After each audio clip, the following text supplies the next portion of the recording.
की क्लास चल रहा था 3/10/1967। चौथी पेज की पहली लाइन में बात चल रही थी कि भक्ति मार्ग में तो याद करते रहेंगे कृष्ण को, और वो कहेंगे कि बुढ़े तक भी याद करते रहो, मरने तक भी याद करते रहो, तो फिर कृष्णपुरी में चले जाएंगे। ऐसे ऐसे सभी समझाते रहते हैं। तो वो तो है भक्ति मार्ग की रस्म रिवाज, और ये है ज्ञान मार्ग की। क्योंकि यहां तो ज्ञान को समझना है ना। ज्ञान तो सिवाय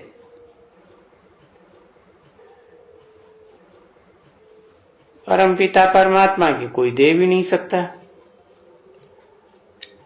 क्योंकि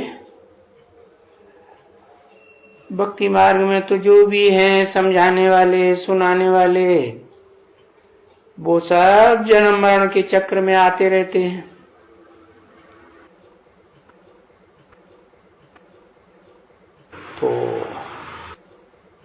तो वो सृष्टि का ज्ञान कैसे सुनावेंगे? तो बाप को अच्छी तरह से जानना है,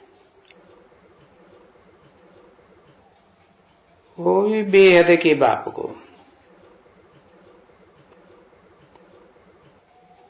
और तुम बच्चों के लिए चित्र तो है ही तुम्हारे पास, और बच्चों को बड़ा चित्र भी दिया है लिंग का।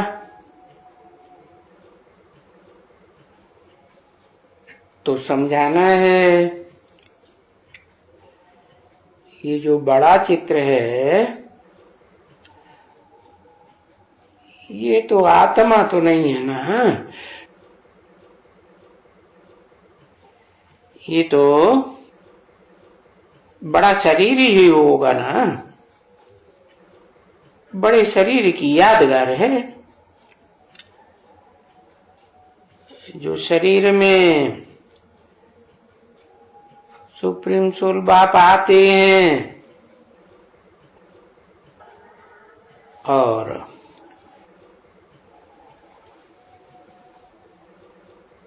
बड़े ते बड़ा ज्ञान देते हैं।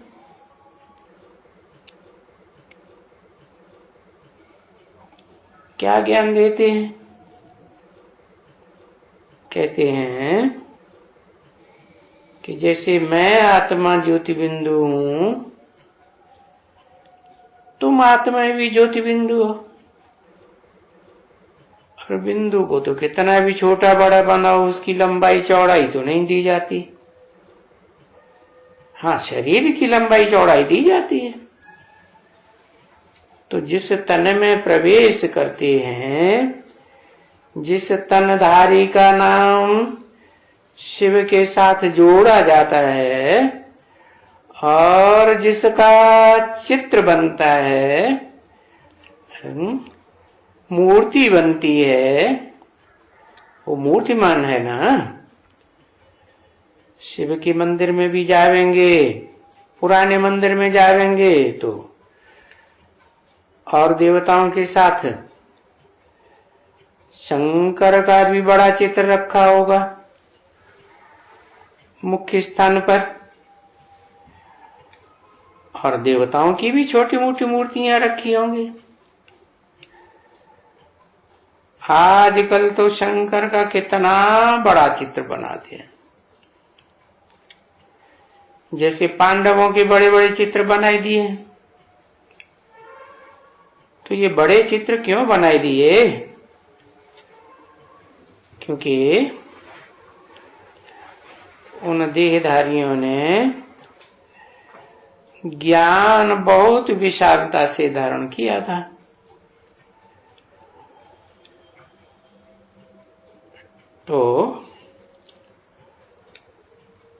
क्या ज्ञान की बड़ी बात? ज्ञान की यही बड़ी बात कि जो शरीर में इंद्रियां हैं, उन इंद्रियों की याद न रहे, आत्मा की याद रहे। इंद्रियों में भी सारा जीवन तो इस दुनिया में, रावण राज्य की दुनिया में, जो काम इंद्रिय होती है ना, उसका सुख भोगते हैं, तो जीवन भर याद आता रहता है। स्त्री को पुरुष रूप याद आएगा, पुरुष को स्त्री रूप याद आएगी, तो अंतमते सुगति हो जाती है। पुरुष रूप याद आता है स्त्री को, तो पुरुष का जन्म मिलता। स्त्री का रूप याद आता है तो पुरुष को स्त्री का जन्म मिलता। तो ये लिंग का चित्र दे दिया है। वास्तव में शिव तो निराकार है, उनको लिंग तो नहीं है, और फिर उनके लिंग की ही पूजा होती है। तो इससे साबित होता है कि जो भी राजयोग सीखने वाले हैं, उनकी बुद्धि में से वो याद हट जाए। याद हट जाएगी और आत्मा की याद आएगी, तो अंतमते सुगति होगी, आत्मलोक में चले जाएंगे। तो तुम बच्चे भी ये जो बड़ा रूप है ना, जिसमें मैं प्रवेश करता हूं, ये भी तो मेरा लिंग ही है ना, निशानी है ना मेरी। तो उसे भी याद करेंगे तो कुछ हर्जा नहीं है, क्योंकि छोटा रूप याद नहीं आता है तो बड़ा रूप ही सही।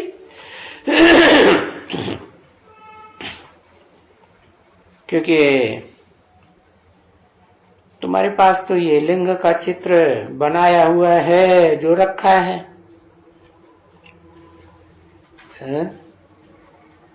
प्लास्टिक में भी बनवा के रखा है, कागजों में भी रखा हुआ है। तो ये सब तुम्हारे घर में होना चाहिए है। इनको चित्र ही तो कहेंगे है। चित्र तो बड़ी चीज का निकाला जाएगा या आत्मा का निकाला जाएगा? आत्मा तो निराकार है, उसका चित्र तो निकलता नहीं। ऐसे ही आत्माओं के बाप का चित्र नहीं निकल सकता। तो तुम्हारे पास जो लिंग का चित्र बनाया हुआ रखा है, उसे भी याद कर सकते हो। तो ये भी तुम्हारे काम में आता है। और बच्चों को सबको बोलना चाहिए कि इनको याद करो, किनको है, जिस तन में शिव निराकार प्रवेश करते हैं। प्रवेश करते हैं तो मुकर्रर रूप से प्रवेश करते हैं, तो इनको याद करो। बाकी टेम्परेरी तो ब्रह्मा के 4 मुख और भी दिखाए जाते हैं है? उनके लिए तो नहीं कहा कि उनको याद करो। जैसे न ब्रह्मा में आते हैं तो ये थोड़े ही कहते कि न ब्रह्मा को याद करो। इनके लिए तो कहते हैं इनका चित्र भी नहीं रखना है, इनको याद भी नहीं करना है। हाँ, तो जिनको याद करना है, जिस मुकर्रर रथ में प्रवेश करते हैं, और जो मुकर्रर रथ याद में इतना तीखा चला जाता है कि देह की याद नहीं रहती। देह भी रग रग में ज्ञान की रोशनी समा जाती है। तो इनको याद करो, रोज जाकर के हाथ करो कि ये हमारा बाबा है।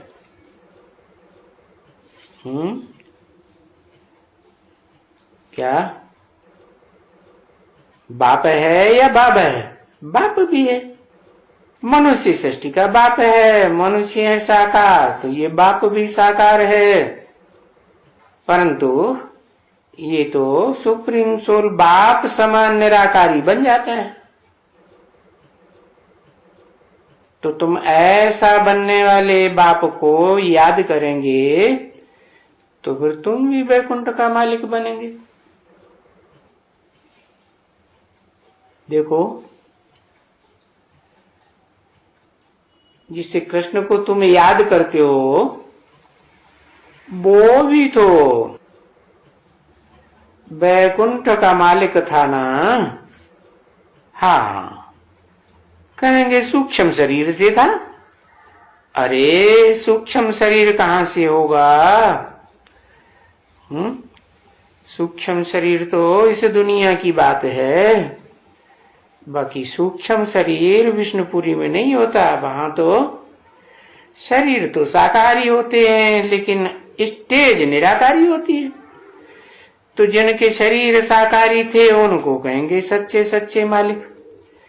बाकी जो आत्मिक रूप में प्रवेश करते हैं उन कृष्ण की बात नहीं है। वो तो अगले जन्म में जाकर के शरीर मिलेगा, तब जाकर के वो मालिक बनेगा स्वर्ग का। तो आगे जन्म में भी तो याद तो करते थे ना। ऐसे ऐसे बातें सुनाते रहेंगे बच्चों को तो उनकी बुद्धि में भी बैठेगा कि ये शिव और शंकर कोई एक तो नहीं है। शिव की आत्मा अलग है, शंकर की आत्मा अलग। हाँ, ये है कि शिव जन्म मरण के चक्कर में नहीं आता और शंकर की आत्मा जन्म मरण के चक्कर में आती है। तो जो भी बच्चियां आती हैं समझने के लिए उनको भी समझाओ, तो भी बच्चे बहुतों का कल्याण हो सकता है। अच्छा चलो, टोली ले आओ। बीच में टोली याद आ गई। कोई भी जो नजदीक वाले सेंटर्स हैं, जैसे तुम्हारा ये शाहबाद है,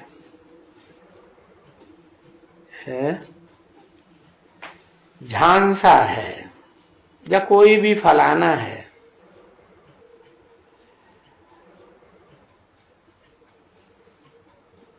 तो कोई भी अच्छा सर्राफ वाला मिले है तो समझने वाले को तो हम खाना भी अच्छे से दे देंगे। और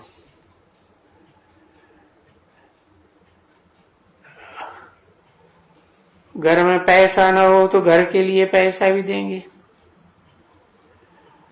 और कोई बेचारा गरीब है, बहुत गरीब है, कोई अकेला हो, क्योंकि आजकल भूखे तो बहुत रहते हैं,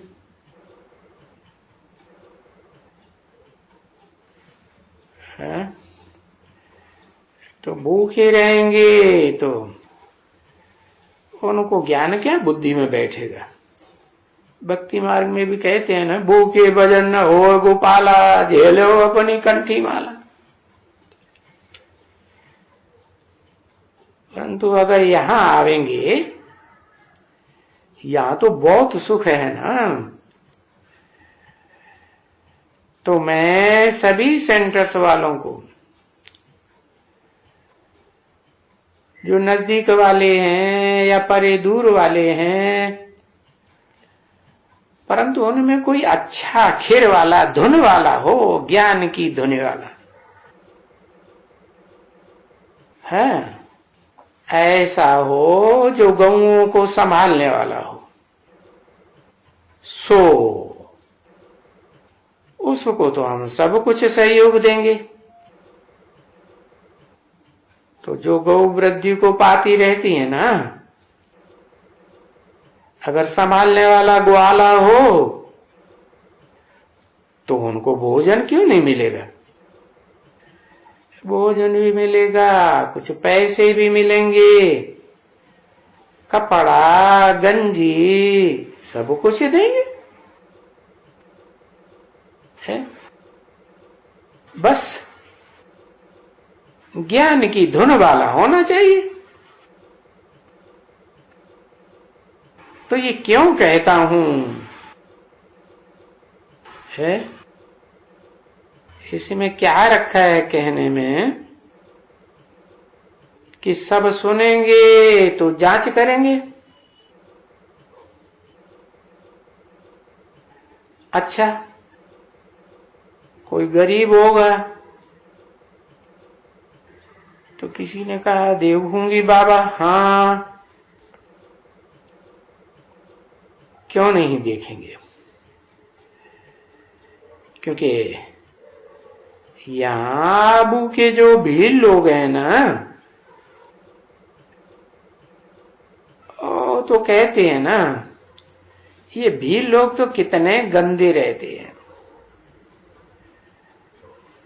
स्नान पानी भी कुछ नहीं, और फिर कभी कभी 5-10 रोज भी नहीं नहाते। महीना 2 महीना भी लंबा निकाल देते हैं, फिर भाग जाते हैं, आते हैं।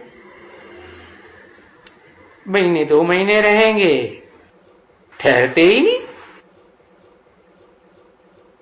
फिर देखो उनको नया रखना पड़ता है काम करने के लिए। और ये गैया है ना,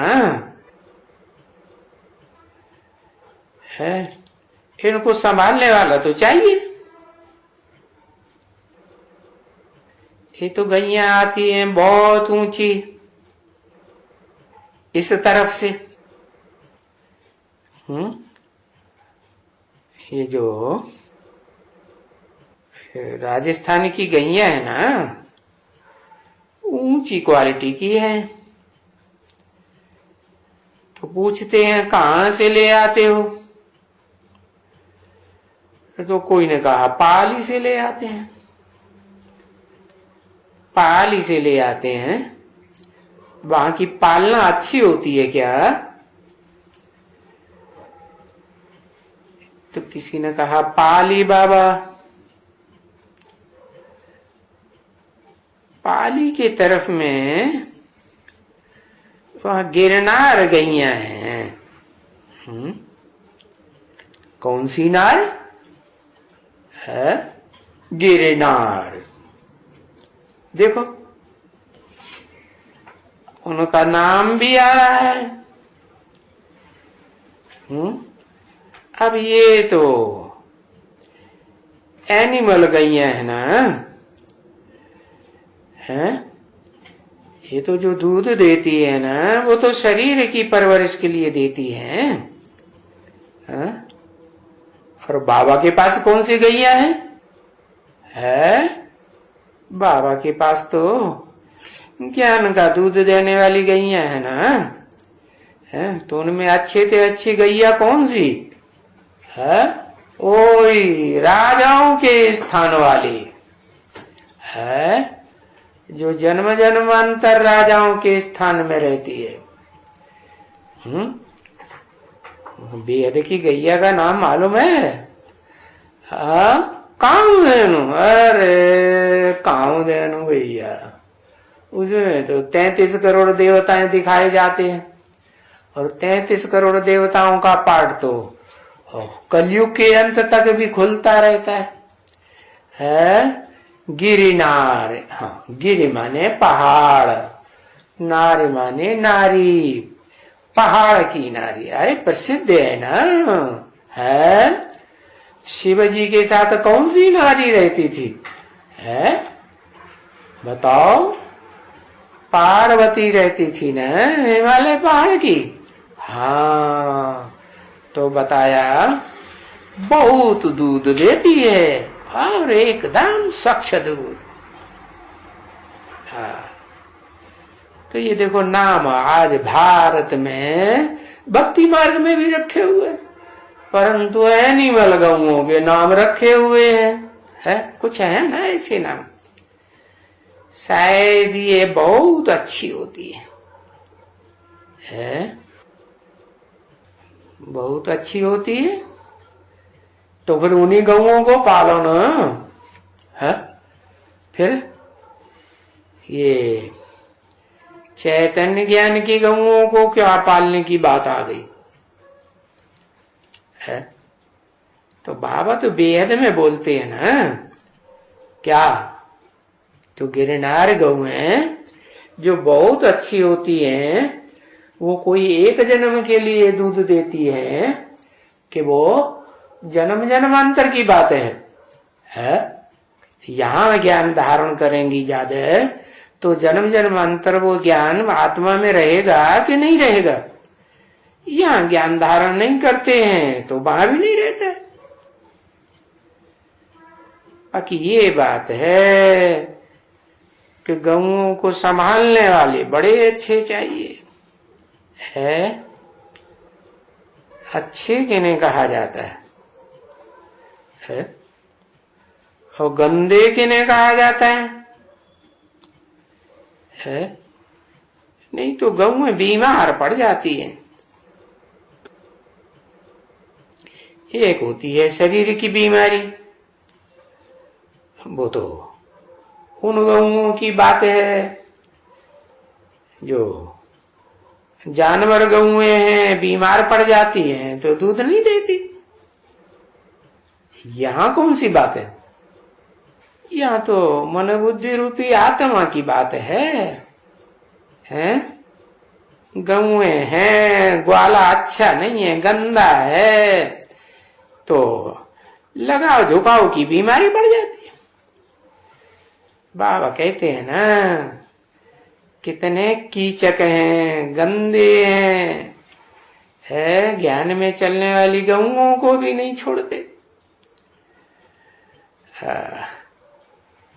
कोई तो ऐसे ग्वाले होते हैं जो दूध दोहना भी नहीं जानते है? तो ग्वाला किस काम का है? अरे कहेंगे ये तो नए नए ग्वाले लगते हैं, इनको खीर नहीं है गौएं संभालने की। है? गौएं संभाल नहीं पाते हैं तो उनके थन खराब हो जाते हैं, तो कितना भारी नुकसान कर देते हैं। अच्छा, पालने वाला होगा तो गैया भी खुश रहेगी, और हद का पालने वाला ग्वाला या बेहद का पालने वाला ग्वाला है? यहां कौन सा ग्वाला चाहिए? यहां तो बेहद का ग्वाला चाहिए। गैया का तन मन सब कुछ खुश रहे। मन खुश रहेगा तो तन भी खुश रहेगा। मन में आट पड़ जाती है तो अंदर से संकल्पों की बौछार हो जाती है। तो ऐसे ग्वाला वाला चाहिए जो संभाल करें, संभाल होगी, और जो आएगा ऐसा ग्वाला बाहर से तो बाबा तो कहते हैं हम उनको भी खुश रखेंगे। है? नहीं तो माया ऐसी है जो अच्छों को खराब कर देती है। तो यहाँ ऐसे कोई बाहर से संभालने वाले अच्छे ग्वाला आवे बेहद की गऊओं को, तो फिर वो यहाँ का ही खान पान उनको मिलेगा।